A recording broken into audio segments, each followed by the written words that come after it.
بسم اللہ الرحمن الرحیم۔ السلام علیکم۔ جنید جمشید کہتے ہیں کہ میرے ایک عزیز دوست سرکاری اسکول میں کلرک تھے جن کا نام منیر احمد ہے۔ منیر احمد کی ساری پینشن بیٹا اور بہو کھا گئے اور منیر احمد صاحب فالج میں مبتلا ہو گئے۔ وہ دو دن بھوکے گندگی میں پڑے رہتے۔ جب مہینے بعد پینشن لانی ہوتی تو بیٹے کو باپ کا خیال آ جاتا۔ ایک دن منیر صاحب کی بیٹی آئی تو باپ کی حالت دیکھ کر بولی، ابا کا علاج کروائیں۔ تو بھائی کہنے لگا، میرے پاس تو کھانے کو کچھ نہیں ہے۔ اتنا سننا تھا کہ اس نے شوہر سے چوری بھائی کو اپنے سونے کے کنگن دیے اور کہا ابا کا علاج کروائیں۔ بھائی نے بہن کے یہ کنگن بیچے اور مری گھومنے چلے گئے اور سوچا جب تک واپس آئیں گے تب تک ابا سے بھی جان چھوٹ چکی ہوگی۔ جب مری میں پیسے ختم ہوئے تو وہ واپس گھر لوٹے تو ان کے قدموں تلے سے زمین نکل گئی، کیونکہ حمیرہ نے اپنی جان سے پیارے باپ کی حالت دیکھی تو اس کا دل خون کے آنسو رونے لگا تھا، کیونکہ وہ باپ جس نے اپنی اولاد کو پھولوں کی طرح پالا تھا، ماں کی ممتا اور باپ کی شفقت دونوں ایک ساتھ دی تھی، وہ آج اس حال میں پڑا تھا کہ ان کا بستر غلاظت سے تر تھا اور بہو یا بیٹے کو صاف کرنے کی زحمت تک گوارا نہ تھی۔ حمیرہ اپنے باپ کی یہ حالت دیکھ کر تڑپ اٹھی تھی۔ اس کے باپ منیر کو جب سے فالج ہوا تھا اور وہ بہو بیٹے کے آسرے پر پڑے تھے تب سے ہی وہ ہڈیوں کا ڈھانچہ بن گئے تھے۔ دو دن تک انہیں کھانے کو کچھ نہ ملتا تھا، کیونکہ بہو اور بیٹا تو یہی چاہتے تھے کہ وہ بستر پر پڑے سسک کر مر جائیں اور ہمیں ان کی خدمت نہ کرنی پڑے۔ حمیرہ نے اپنے ابا کو خود صاف کیا، ان کا بستر بدلا جو نہ جانے کتنے دنوں سے ان کے نیچے پڑا تھا، جو گندا اور بدبودار ہوا پڑا تھا۔ نہ جانے منیر صاحب کیسے اس بستر پر سوتے تھے، نہ جانے انہیں رات کو کیسے نیند آتی ہوگی، مگر نیند بھی کہاں آتی ہوگی، بھوکے پیٹ بلا نیند کہاں آتی ہے انسان کو۔ حمیرہ کو اپنے بھائی کی بے مروتی اور سفاکیت پر انتہائی رنج تھا۔ وہ خود شادی شدہ تھی، بال بچوں والی تھی اور دوسرے شہر میں رہتی تھی۔ کبھی کبھار والد اور بھائی کی تڑپ میں آ جاتی تھی اور اس کی یہ حالت دیکھ کر مزید تڑپ جاتی تھی۔ اس نے اپنے بھائی کو پاس بٹھایا۔ منیر صاحب کا ایک بیٹا اور ایک ہی بیٹی تو تھے جن کو بچپن ہی سے انہوں نے خود پال پوس کر جوان کیا تھا، کیونکہ منیر صاحب کی بیوی حمیرہ کی پیدائش کے 5ویں سال ہی اس دار فانی سے رحلت کر چکی تھی، اور تب سے منیر صاحب نے ہی ان دونوں بچوں کو ماں اور باپ بن کر پالا تھا۔ وہ ایک سکول میں کلرک کی نوکری کرتے تھے اور اسی سے ہی ان دونوں بچوں کی اچھی پرورش کی تھی، انہیں پڑھایا لکھایا تھا اور ان کی شادیاں کر کے اپنا فرض ادا کیا تھا کہ اب تو گھر بیٹھ کر کچھ عرصہ سکون میں رہیں گے۔ مگر منیر صاحب کا یہ خواب ہی رہا، کیونکہ اب بھی اصل رشتوں کی پہچان کا وقت ہوا تھا۔ منیر صاحب جیسے ہی ریٹائر ہوئے انہیں فالج کا دورہ پڑ گیا اور یہ اٹیک اتنا شدید ثابت ہوا کہ وہ بستر ہی کے ہو کر رہ گئے، اور جس اولاد کو اس نے ماں اور باپ دونوں بن کر پالا تھا آج وہی بیگانی ہو گئی تھی۔ خاص طور پر ان کا بیٹا خلیل احمد، جس نے شادی کے بعد اپنے باپ کو ہی فراموش کر دیا تھا۔ اسے اپنے باپ کی ضرورت صرف ہر مہینے کی پہلی تاریخ کو پڑتی تھی، کیونکہ اس تاریخ کو پینشن آنی ہوتی تھی۔ منیر صاحب کی ریٹائرمنٹ پر جتنی پینشن انہیں ملی تھی وہ لاکھوں میں تھی، اور منیر صاحب کو تو اس میں سے کچھ بھی نہیں بچا تھا، بلکہ سارے پیسے ان کے بیٹے خلیل احمد نے وصول کیے تھے، یہ کہہ کر کے ابا کا بوجھ اب ہم نے ہی اٹھانا ہے۔ بہن کو بھی اپنا حصہ نہیں دیا تھا۔ منیر صاحب بہت ہی زیادہ بے بس ہو گئے تھے، کیونکہ بیٹے جب جوان ہو جائیں تو باپ کے منہ کو آ جاتے ہیں۔ یہی حال خلیل احمد کا بھی تھا۔ اس نے بھی اپنی آنکھیں اپنے ماتھے پر رکھ لی تھی اور بالکل اپنی بیوی کے نقش قدم پر چلنے لگا۔ جیسے جیسے اس کی بیوی اس کے کان بھرتی تھی وہ ویسے ہی کرتا تھا۔ وہ مکمل طور پر رن مرید تھا۔ اسے اپنے باپ کے احسانات بالکل بھول چکے تھے، کیونکہ اس کے باپ نے تو ماں کی کمی بھی پوری کی تھی اور باپ کی بھی، اولاد کو پڑھایا لکھایا تھا، مگر وہ پھر بھی باپ کے پیسوں کی لالچ میں ہی تھے۔ حمیرہ کی شادی تو منیر صاحب نے اپنی بہن کے بیٹے سے کر دی تھی، جو کہ دوسرے شہر میں رہتے تھے۔ وہ اپنے گھر میں خوش تھی اور آسودہ بھی تھی، اس لیے اس نے کبھی بھی اپنے باپ سے پیسے نہیں مانگے تھے۔ ویسے بھی وہ ایک خوددار اور احساس والی بیٹی تھی، احمد کی طرح خود غرض نہیں تھی، کیونکہ ماں باپ کی آخری عمر میں بیٹیاں ہی ان کا سہارا بنتی ہیں، بیٹے تو ان سے منہ موڑ لیتے ہیں۔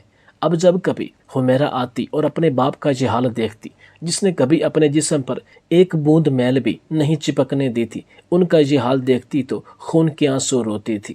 اپنے بھائی کو احساس دلاتی کہ ابا جان کا کچھ خیال کیا کرو، کیونکہ منیر صاحب نے اپنی ساری جمع پونجی اپنے بیٹے احمد پر لٹا دی تھی۔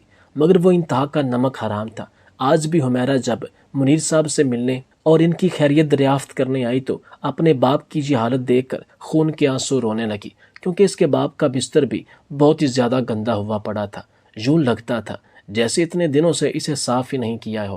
حمیرہ ساتھ ساتھ رو رہی تھی اور اپنے باپ سے معافی مانگ رہی تھی اور ان کا بستر بھی بدل رہی تھی۔ منیر صاحب بس آنکھوں سے آنسو بہا رہے تھے، کیونکہ فالج ہونے کی وجہ سے ان کی زبان بھی حرکت نہیں کرتی تھی۔ جب احمد کام سے گھر واپس آیا تو حمیرہ نے اسے اپنے پاس بٹھا لیا۔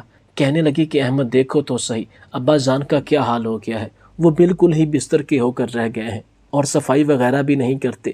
تم لوگ خود نہیں کر سکتے تو کوئی نرس ہی رکھ لو ان کے لیے۔ انہوں نے آج تک جتنا بھی کمایا ہے وہ تم پر ہی لوٹایا ہے۔ کیا تمہارا حق نہیں بنتا کہ تم اپنے باپ پر ان کے اس حال پر رحم کرو؟ خدا نہ کرے کہ تم پر بھی کبھی یہ وقت آئے اور تمہاری اولاد بھی ایسے منہ موڑ لے تو تمہارے دل پر کیا گزرے گی۔ حمیرہ نے اپنے بھائی پر کافی زیادہ جذباتی حملہ کیا تھا، مگر اس کے کان پر جوں تک نہیں رنگی تھی۔ حمیرہ کہنے لگی کہ ابا جان کا علاج ہی کروا لو، ان کی ساری دوائیاں بھی ختم ہو چکی ہیں اور دن بدن وہ سوکھ کر کانٹا بنتے جا رہے ہیں۔ کیا تمہیں ان پر ترس نہیں آتا؟ کیا تم ان کی ساری مہربانیاں بھول چکے ہو؟ اس نے جیسے بھائی کو احساس دلانا چاہا تھا، مگر اس کا تو خون بالکل ہی سفید ہو چکا تھا۔ کہنے لگا کہ میرے پاس پیسے کہاں سے آ گئے باپ کے علاج کے لیے؟ میں کون سا لینڈ لارڈ ہوں یا میری ملیں چل رہی ہیں؟ وہ اس قدر بے مروتی سے بولا کہ حمیرہ دنگ رہ گئی۔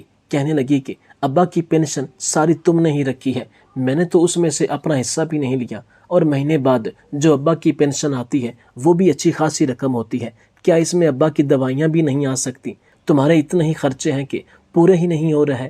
جس پر احمد نے خود سے بولا کہ تمہاری نظر تو اسی پینشن پر ہی اٹکی ہوئی ہے۔ شادی کے وقت تمہیں ابا نے اتنا جہیز دیا تھا، میں نے تو کوئی سوال نہیں کیا تھا کہ اتنا زیادہ جہیز ہے، اور احمد کی اس بات پر تو حمیرہ بالکل سکتے میں آ گئی تھی۔ احمد اس قدر شفاق ہوگا اس نے کبھی سوچا بھی نہیں تھا۔ شرم دلانے کا کوئی فائدہ ہی نہیں تھا، نہ ہی احساس دلانے کا، کیونکہ نہ تو اس میں شرم تھی اور نہ ہی احساس نام کی کوئی چیز۔ حمیرہ خاموشی سے بھائی کے پاس سے اٹھ گئی۔ حمیرہ اپنے باپ کو اس حالت میں چھوڑ کر جانا تو نہیں چاہتی تھی، مگر اس کے پاس اور کوئی چارہ بھی نہیں تھا۔ وہ اس گھر سے نکل آئی، نہ جانے اس کے پیچھے اس کے باپ کی کیا حالت ہوئی ہوگی۔ آج تو اس نے اپنے باپ کو کھانا بھی کھلا دیا تھا اور اس کے کپڑے بھی بدل دیے تھے، اور وہ جانتی تھی کہ اس کے بعد اسے کوئی پوچھنے والا نہیں ہوگا، مگر اسے گھر کی بھی مجبوری تھی۔ بار بار اس کے شوہر کی طرف سے بلاوا آ رہا تھا کہ تم گھر کیوں نہیں آ رہی، بچے رو رہے ہیں، تم کہاں چلی گئی ہو۔ حمیرہ بیچاری بہت مجبور تھی، مگر اس کا دل غم سے پھٹا جا رہا تھا۔ آج تو اس کے بھائی خلیل احمد کے رویے نے دل توڑ کر رکھ دیا تھا۔ کوئی بیٹا اس قدر سخت دل کیسے ہو سکتا ہے کہ باپ کی ساری مہربانیاں ہی بھول جائے، ایک لمحے میں سب فراموش کر دیا جائے۔ یہ سوچتے سوچتے حمیرہ گھر چلے گئی۔ اس کے گھر کے حالات بھی اتنے زیادہ اچھے نہیں تھے کہ وہ اپنے باپ کے لیے دوائیاں لے سکے یا اس کا علاج کروا سکے یا اس کے لیے کوئی نرس رکھ لے۔ حمیرہ کے شوہر خرم طفیل کی کپڑوں کی دکان تھی، اور اس میں مشکل سے ہی بچوں کا ہی گزارا ہوتا تھا اور اپنا پیٹ بھرتا تھا۔ اوپر سے بچوں کے سکول کے خرچے بھی الگ تھے، کیونکہ یہ بہت بڑی دکان نہیں تھی بلکہ گزارے لائق تھی۔ اس لیے حمیرہ کو سمجھ نہیں آ رہا تھا کہ وہ کس طرح سے اپنے باپ کی مدد کرے، جو کہ مہینے کی تنخواہ ہونے کے باوجود بھی اپنے بیٹے کے رحم و کرم پر پڑا تھا، اور بہو تو اس قدر سنگ دل تھی کہ اس سے بات کرنا ہی فضول تھا۔ یقیناً احمد کے کان بھر کر اس نے بھی احمد کو اپنے جیسا بنا لیا تھا، اس لیے کسی بھی قسم کی کوئی بھی جذباتی بلیک میلنگ اس پر اثر نہیں کر رہی تھی۔ حمیرہ جانتی تھی کہ ہر مہینے کی پہلی تاریخ کو احمد ابا کو نہلا دھلا کر تیار کرتا ہے تاکہ وہ اس کے ساتھ جائیں اور پینشن لے سکیں۔ تب تو اسے بڑا خیال آ جاتا ہے ابا کو نہلانے کا، تب تو اسے گھن نہیں آتی تھی ابا سے، نہ ہی اسے کوئی اپنا کام یاد آتا تھا، کیونکہ اسے ابا سے مطلب ہوتا تھا کہ پینشن کی ساری رقم وہ ہتھیا لے۔ وہ دونوں میاں بیوی ہی عیاش پرست تھے، 4 دنوں میں پیسے اڑا کر رکھ دیتے تھے اور پھر سارا مہینہ اپنی ناداری کا رونا روتے تھے کہ مہینہ کیسے گزرے گا۔ سناتے تو وہ منیر صاحب کو ہی تھے کہ ہم خود اتنی مشکل سے گزر بسر کر رہے ہیں، آپ کو دوائیاں کہاں سے لا کر دیں اور کھلائیں۔ کچھ دن یوں ہی گزر گئے اور حمیرہ کچھ دن بعد اپنے ابا کے گھر دوبارہ آئی۔ اس نے اپنے دوپٹے کے پلو میں کوئی چیز باندھ رکھی تھی جو شاید وہ اپنے گھر والوں سے بھی چھپا کر لائی تھی۔ وہ کوئی اور چیز نہیں بلکہ اس کے سونے کے کنگن تھے جو کہ منیر صاحب نے ہی اسے پہنائے تھے۔ اس کی شادی کے وقت وہ سونے کے کنگن شاید آج ابا کے ہی کام آ جاتے، کیونکہ اس نے اپنے شوہر سے چھپ کر یہ کام کیا تھا۔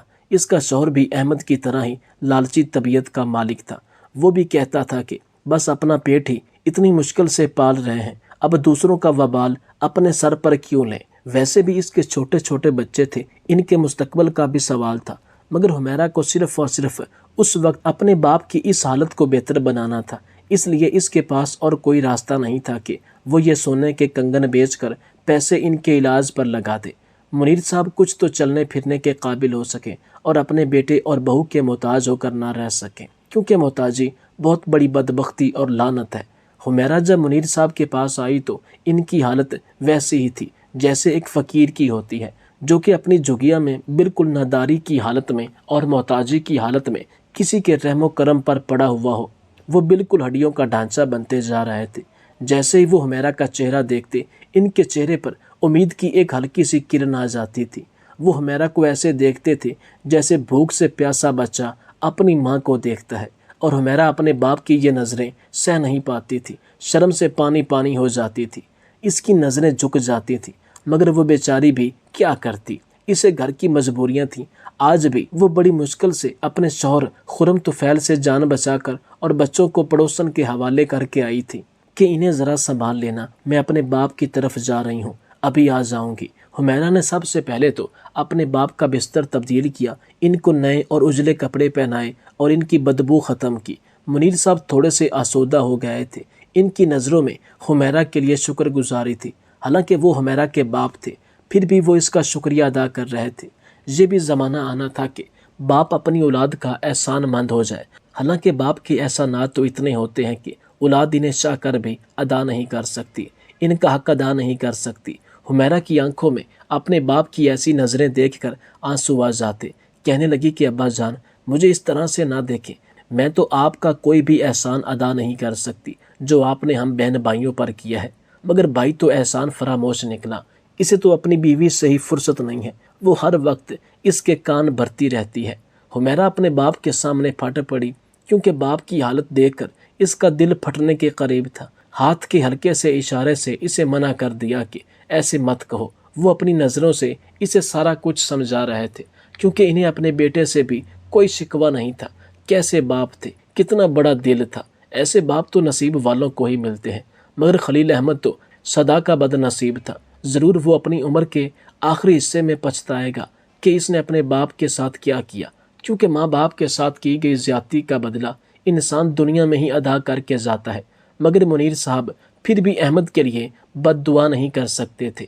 حمیرہ منیر صاحب کی حالت درست کرنے کے بعد احمد کے کمرے میں چلی گئی، جو کہ اے سی نما پنکھے کے نیچے پڑا آرام کر رہا تھا۔ حمیرہ کا بس نہیں چل رہا تھا کہ اس کا منہ توڑ دے اور اسے کہے کہ اس کا بل ادا کرنے کے پیسے آ جاتے ہیں، مگر ابا کی دواؤں کے چند ہزار تمہارے پاس نہیں ہیں، کیونکہ تمہیں اپنی عیاشیوں سے فرصت ملے تو تم ابا کا دھیان کرو۔ مگر وہ یہ سب کچھ سوچ کر ہی رہ گئی، کیونکہ وہ اپنے بھائی سے دشمنی نہیں لینا چاہتی تھی۔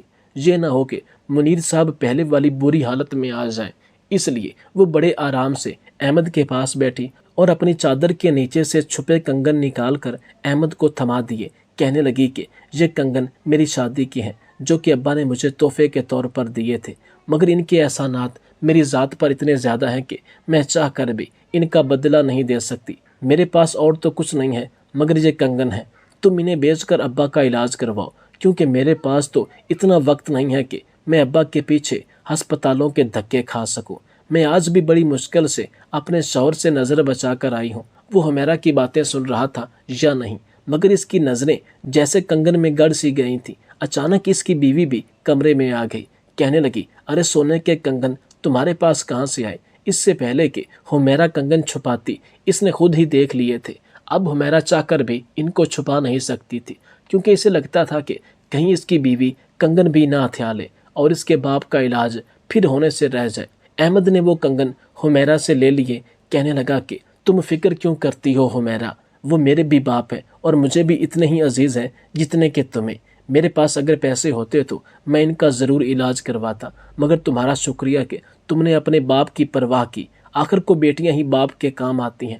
میں تو شاید بد قسمت ہوں جسے باپ کی خدمت کرنا بھی نصیب نہیں۔ وہ اتنی مسکینیت سے اپنی بے شرمی کے قصے سنا رہا تھا کہ حمیرہ جل کر رہ گئی، مگر منہ سے کچھ نہ بولی۔ کہنے لگی ان کنگن کو بیچ دو اور ابا کا علاج کرواؤ، کیونکہ ان کی حالت بہت ہی زیادہ خراب ہے۔ اگر ان کی محتاجی دور ہو جائے گی تو تم لوگوں کو بھی زیادہ تکلیف نہیں اٹھانا پڑے گی۔ حمیرہ نے احمد کو سمجھاتے ہوئے کہا۔ احمد نے کہا کہ تم فکر ہی نہ کرو اور بے فکر ہو کر گھر جاؤ، ابا کا علاج مجھ پر چھوڑ دو۔ احمد نے وہ کنگن اپنی جیب میں رکھ لیے تاکہ حمیرہ کا ارادہ بدل نہ جائے۔ اس کے دل میں تو لڈو پھوٹ رہے تھے کہ اچھی بے وقوف بہن ہے، اپنے لٹیرے بھائی کو سونا دکھا کر اس کا ایمان مزید خراب کر رہی ہے۔ حمیرہ بیچاری بھولی بھالی سی تھی، اسے اس حد تک یقین نہیں تھا کہ اس کا بھائی اس قدر سفاکیت پر اتر آئے گا، مگر جب انسان کا ایمان ڈگمگا جائے تو وہ پھر اپنی ہی نظروں میں گرتا چلا جاتا ہے اور دوسروں کی نظروں میں بھی۔ حمیرہ کے جانے کے بعد احمد کنگن کو غور سے دیکھ رہا تھا کہ کہیں یہ نقلی تو نہیں۔ اس کی بیوی آئی اور احمد کے ہاتھ سے کنگن جپٹ لیے، کہنے لگی یار اتنے خوبصورت کنگن ہیں، مجھے تو کسی نے نہیں پہنائے، حالانکہ سسرال والوں کا حق ہوتا ہے کہ بہو کو کنگن پہنائے۔ احمد اپنی بیوی کو دیکھتا رہا، کہنے لگا کہ تم کیا چاہتی ہو، میں ان کنگنوں کا کیا کروں؟ وہ تو بالکل ہی اپنی بیوی کا غلام تھا، جو بات وہ کہتی تھی احمد وہی کرتا تھا۔ یوں لگتا تھا جیسے اس کی بیوی نے اس پر کوئی جادو کیا ہو اور اسے اپنا اسیر بنا دیا ہے۔ ایک دم سے کہنے لگی کہ اف، یہاں کتنی گرمی ہے، یہاں بار بار لوڈ شیڈنگ ہو جاتی ہے۔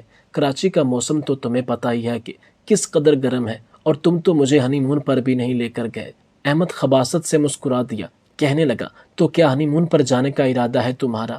جس پر اس کی بیوی کہنے لگی کہ ارادہ تو اچھا ہے، اگر تمہارے اندر ہمدردی کا جذبہ نہ جاگا تو ہنی مون پر جانے میں کیا قباحت ہے؟ اس کا اشارہ شاید احمد کے باپ کی طرف تھا۔ احمد کہنے لگا کہ ابا کا علاج اب ممکن نہیں ہے، حمیرہ تو جلی ہے، اسے کچھ پتہ ہی نہیں ہے، بھلا فالج کا علاج بھی ممکن ہو سکتا ہے کیا؟ اس لیے ابا پر پیسے ضائع کرنے کا کوئی فائدہ نہیں ہے، اور احمد کی بیوی یہی تو چاہتی تھی۔ کہنے لگی کہ چلو مری گھومنے چلتے ہیں، تھوڑی سی آؤٹنگ ہو جائے گی۔ یہ کہتے ساتھ ہی احمد اور اس کی بیوی مری جانے کی تیاریوں میں لگ گئے۔ احمد نے وہ کنگن ایک سنار کو بیچ کر پیسے اپنی جیب میں ڈال لیے۔ اس نے ابا کو تھوڑی بہت دوا کے پیسے دیے اور اپنی بیوی کے ساتھ چلتا بنا۔ وہ دونوں میاں بیوی عیاش پرست تھے، ان کے ہاتھ میں 4 روپے آ گئے تھے۔ اب جب تک وہ انہیں اڑا نہ دیتے انہیں سکون کہاں ملنا تھا۔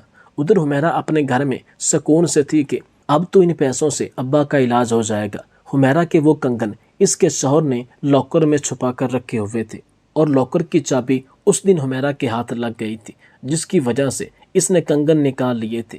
آج اس کا شوہر عجلت میں گھر آیا، کہنے لگا کہ لاکر کی چابی کہاں ہے؟ حمیرہ پریشان ہو گئی، کہنے لگی کیا ہوا، خیریت تو ہے؟ جس پر اس کا شوہر کہنے لگا کہ میری دکان میں بہت بڑا گھاٹا ہو گیا ہے، لگتا ہے مجھے وہ کنگن بیچنے پڑیں گے تاکہ میں اس خسارے کو پورا کر سکوں اور ہم سڑک پر نہ آ جائیں۔ وہ کافی زیادہ پریشان لگ رہا تھا، اور حمیرہ کے چہرے پر تو ہوائیاں اڑنے لگیں۔ اسے بالکل سمجھ نہیں آ رہی تھی کہ وہ کیا کرے۔ اس کا بی پی ایک دم سے لو ہونے لگا۔ جیسے ہی اس کے شوہر نے لاکر کھولا، کنگن وہاں سے غائب تھے۔ وہ حمیرہ پر چلانے لگا، کہنے لگا کہ تم نے کنگن کہاں گم کیے ہیں؟ کنگن مجھے نکال کر دو ورنہ اس گھر سے چلی جانا۔ حمیرہ اس کی منت سماجت کرنے لگی کہ میرے ابا بستر مرگ پر پڑے تھے، اس لیے میں نے کنگن بیچ کر ان کے علاج کے پیسے احمد کو دے دیے۔ اس کا شوہر خرم کہنے لگا کہ احمد تو اپنی بیوی کے ساتھ مری گھومنے چلا گیا ہے، یقیناً وہ تمہارے ہی کنگن کے پیسوں سے سیر سپاٹے کرنے گیا ہے۔ تم جاؤ اور اب اپنے ابا کا علاج خود ہی کر لو، اس گھر میں کوئی جگہ نہیں ہے تمہاری۔ اس نے اس کو گھر سے نکال دیا۔ ادھر حمیرہ روتی دھوتی اپنے باپ کے گھر جا پہنچی۔ اس کے باپ کی حالت ویسی کی ویسی ہی تھی۔ اس کی جیب میں 4 پیسے ڈال کر گیا تھا احمد۔ حمیرہ تو سر پکڑ کر بیٹھ گئی۔ ادھر احمد اپنی بیوی کے ساتھ مری میں گل شرے اڑا رہا تھا۔ وہ تو یوں لگ رہے تھے جیسے نئے نئے شادی شدہ جوڑے ہوں۔ جب وہ موج مستی کر کے اور سارے پیسے لوٹا کر ہنی مون سے واپس گھر آئے تو گھر آتے ساتھ ہی آسمان ان کے سر پر آ گرا۔ انہیں تو یقین ہی نہیں آ رہا تھا کہ ایسا بھی ہو سکتا ہے، کیونکہ منیر صاحب بہت ہی خوشحال ہنستے مسکراتے ہوئے گھر میں بیٹھے تھے۔ اب تو وہ چل پھر بھی سکتے تھے، اور حمیرہ ان کی اجارہ داری میں لگی ہوئی تھی۔ بچے صحن میں کھیل رہے تھے۔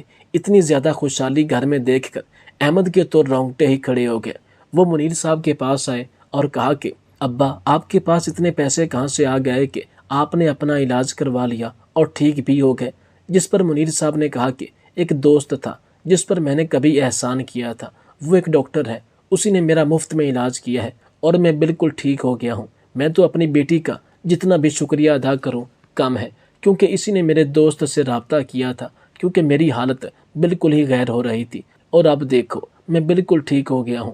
میں نے فیصلہ کیا ہے کہ اس گھر کا بٹوارا کر دوں، ایک حصہ تمہارا ہوگا اور دوسرا حصہ حمیرہ کا اور اس کے بچوں کا، کیونکہ جب تک تیرا دماغ ٹھکانے نہیں آتا حمیرہ ادھر ہی رہے گی اپنے باپ کے ساتھ اپنے گھر میں، اور جو بھی مجھے پینشن کے پیسے ملتے رہیں گے وہ میں حمیرہ اور اس کے بچوں پر خرچ کرتا رہوں گا، کیونکہ ایسی بیٹیاں تو خدا دعاؤں سے دیتا ہے۔ احمد اپنے باپ کی بات سن کر پریشان ہو گیا اور شرمندہ ہو گیا، کیونکہ اس نے اپنے باپ کی شکل میں بہت بڑا خزانہ اپنے ہاتھ سے لٹا دیا تھا۔ اب سوائے پچھتاوے کے اس کے پاس کچھ حاصل نہ تھا، کیونکہ وہ پہلے باپ کی کمائی پر پل رہا تھا اور اب اپنی محنت سے کما کر کھانی پڑے گی، جو کہ اس کے لیے بہت ہی مشکل تھا۔ اب اسے دنیا داری کا پتہ چلے گا کہ آٹا دال کتنی محنت سے کمایا جاتا ہے۔ کیا فائدہ ایسی اولاد کا کہ جن کو پال پوسنے میں انسان کی عمر گزر جائے اور مشکل وقت میں وہ اولاد کام بھی نہ آئے۔ لعنت ہے ایسی اولاد پر، اور اس میں کوئی دو رائے نہیں کہ بیٹا بڑھاپے میں والدین کا سہارا بنے نہ بنے۔ بیٹیوں کے اندر اللہ تعالیٰ نے یہ خاص صفت رکھی ہے کہ وہ اپنے والدین کا مرتے دم تک ساتھ نہیں چھوڑتی۔